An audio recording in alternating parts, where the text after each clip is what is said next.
Bien-aimés, bienvenue à cette retraite de Carême, 40 jours pendant lesquels nous nous réjouissons de cheminer avec vous dans le désert avec le Seigneur.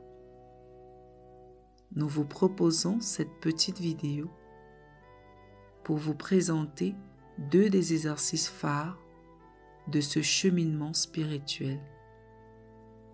Il s'agit de la méditation et de la relecture.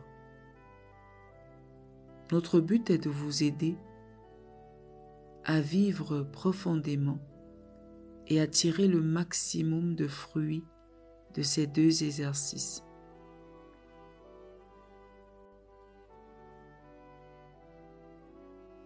Le deuxième exercice, qui se pratique généralement le soir et qui est très important pour notre retraite, est celui de la relecture de la journée, encore appelée examen de conscience.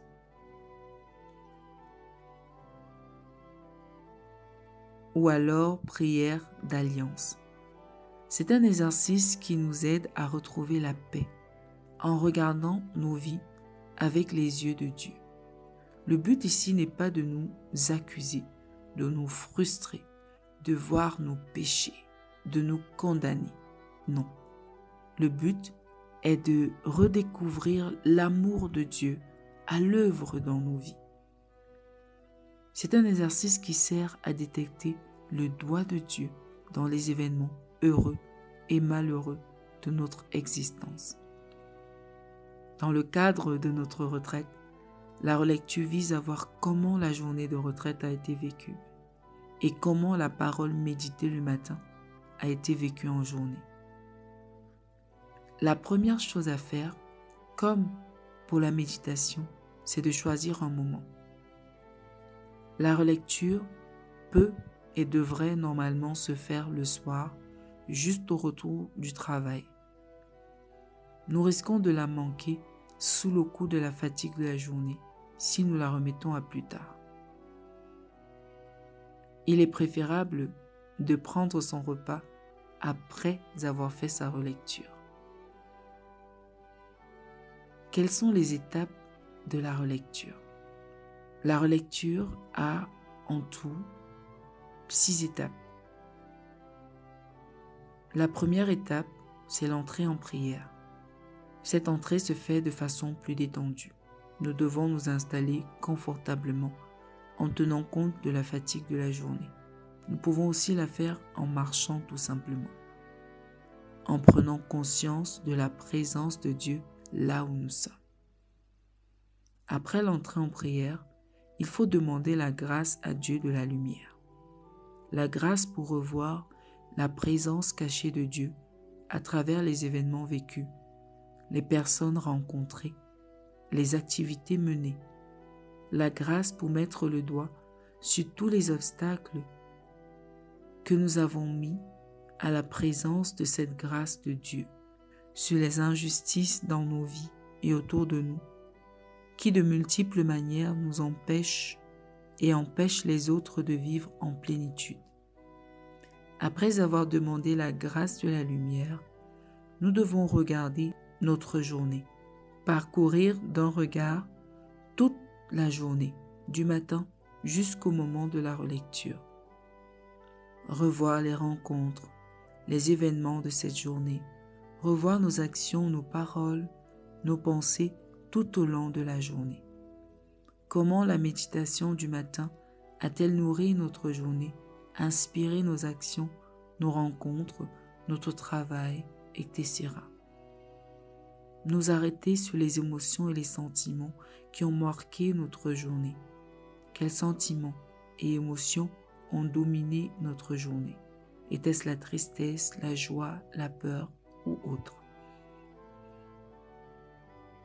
Regardons comment ces émotions et sentiments ont influencé certaines de nos décisions, notre comportement, nos paroles, nos actions.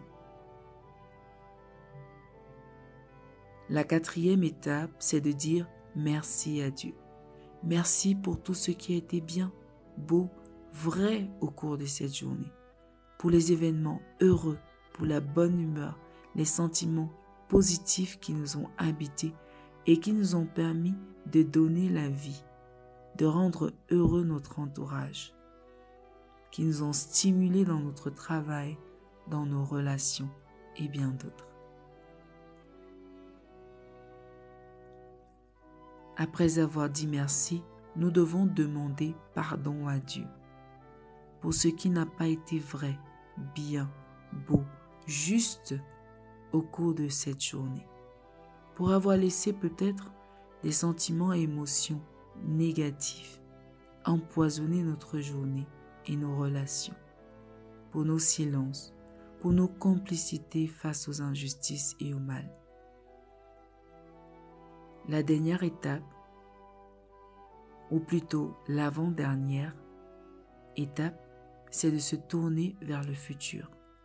Pensez déjà aux activités du lendemain, à la journée du lendemain. Nous engager à corriger une maladresse, une mauvaise parole dite la veille. Comment est-ce que nous allons faire pour corriger une mauvaise relation, une mauvaise situation dont nous sommes l'auteur? Comment réparer une situation injuste autour de nous? Comment être plus efficace, plus productif dans notre travail, nos études? Enfin, nous devons conclure la prière du soir, peut-être par un chant, par une prière à Marie, par un autre Père ou toute autre prière de notre choix, selon notre dévotion ou plutôt selon notre obédience religieuse ou nos sensibilités. Après avoir vécu ces 6 étapes de la relecture, c'est-à-dire l'entrée en prière, la grâce de la lumière à demander à Dieu, regarder notre journée, dire merci à Dieu, lui demander pardon, nous tourner vers le futur et enfin conclure notre prière, normalement nous ressentons beaucoup de paix et de joie et de force pour la journée du lendemain. Nous vous souhaitons beaucoup de paix, de joie et de grâce tout au long de ce cheminement spirituel. Que le Seigneur nous aide à nous convertir davantage et à nous rapprocher de lui pour être des chrétiens d'impact comme le thème de cette année nous l'invite à le faire. Très bonne retraite à chacun et à tous.